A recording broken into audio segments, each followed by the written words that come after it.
আসসালামু আলাইকুম সুপ্রিয় দর্শক, বিদ্যুৎ নিয়ে আমাদের অভিযোগের শেষ নাই। 2 দিন পর পর কেন বন্ধ হয়, 3 দিন পর কেন বন্ধ রাখে, সেই বিষয় নিয়ে আপনাদেরকে একটু জানানোর জন্য আজকে আমরা মূলত এই ভিডিওটি যুক্ত হয়েছি। আমরা এই মুহূর্তে রয়েছি পরশুরামের যে বিদ্যুৎ উপকেন্দ্র রয়েছে সেটিতে, এবং ফুলগাজীও আজকে আপনারা জানেন ফুলগাজী এবং পরশুরামে সকাল 8টা থেকে বিকাল 5টা পর্যন্ত বার্ষিক রক্ষণাবেক্ষণ এবং মেরামতের জন্য বিদ্যুৎ সরবরাহ বন্ধ রয়েছে। আমরা দেখেছি পরশুরামের যে উপকেন্দ্রটি আমরা এসেছি এবং ফুলগাজীর উপকেন্দ্রটি মুন্সিরহাটে রয়েছে। আমরা দেখছি এখানকার যে কর্মকর্তারা রয়েছেন তারা কিন্তু কাজ করছেন। দেখতে পাচ্ছি এখানকার দক্ষ যারা বিভিন্ন টেকনিশিয়ান ইঞ্জিনিয়ার রয়েছেন তারা যেসব সমস্যাগুলো হতে পারে সম্ভাব্য বা যেগুলো আছে সেগুলোকে মেরামত করছেন এবং সংস্কার করছেন। এছাড়া আমরা দেখেছি প্রত্যেকটা এই উপকেন্দ্রের যে ডিপার্টমেন্টগুলো রয়েছে সেখানে যার যার দায়িত্ব অনুযায়ী সবাই কিন্তু কাজ করছেন, যে কারণে আসলে এখানে অনেক হাই ভোল্টেজ বিদ্যুৎ থাকার কারণেই মূলত এবং তাদের নিরাপত্তাজনিত কারণে এই বিদ্যুৎ সরবরাহটা বন্ধ করে রাখা হয়।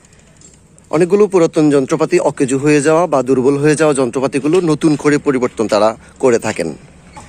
এই উপকেন্দ্রটি আসলে পরশুরাম সমগ্র অঞ্চলটি বিদ্যুৎ পরিবাহিত হয়। আমরা দেখছি এখানকার যারা রয়েছেন দায়িত্বে তারা এগুলোকে পরিষ্কার পরিচ্ছন্ন করছেন, মেডিসিন দিয়ে পানি দিয়ে বিভিন্নভাবে এগুলোকে আবার নতুনের মতো উপযোগী করে তুলছেন যাতে কোনো রকমের দুর্ঘটনায় এই বিদ্যুৎ সংযোগ বিচ্ছিন্ন না হয়।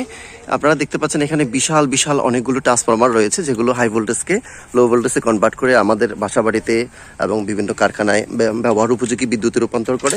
এগুলোরও আসলে রক্ষণাবেক্ষণের প্রয়োজন পড়ে, যে কারণে আসলে এখানকার যেহেতু হাই ভোল্টেজের কারণে দুর্ঘটনা ঘটতে পারে, যে কারণে সমগ্র লাইন বিচ্ছিন্ন করে এগুলোর মেরামত এবং সংরক্ষণ করা হয়।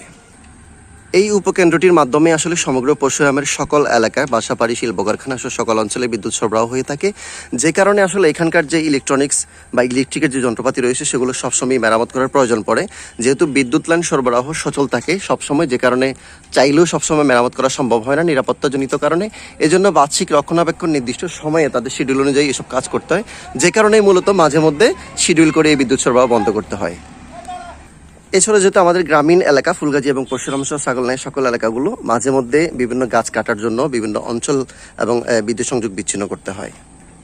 আমাদের যেসব পাঠক এবং গ্রাহকরা রয়েছেন বা ভিউয়ার রয়েছেন যারা বিভিন্ন রকমের প্রশ্ন করে থাকেন কেন বিদ্যুৎ বন্ধ করা হয়েছে, 2 দিন পর পর কেন বন্ধ করে, আশা করি আজকের পর থেকে তাদের এইসব প্রশ্ন আর থাকবে না, তারা আশা করি উত্তর পেয়ে গেছেন।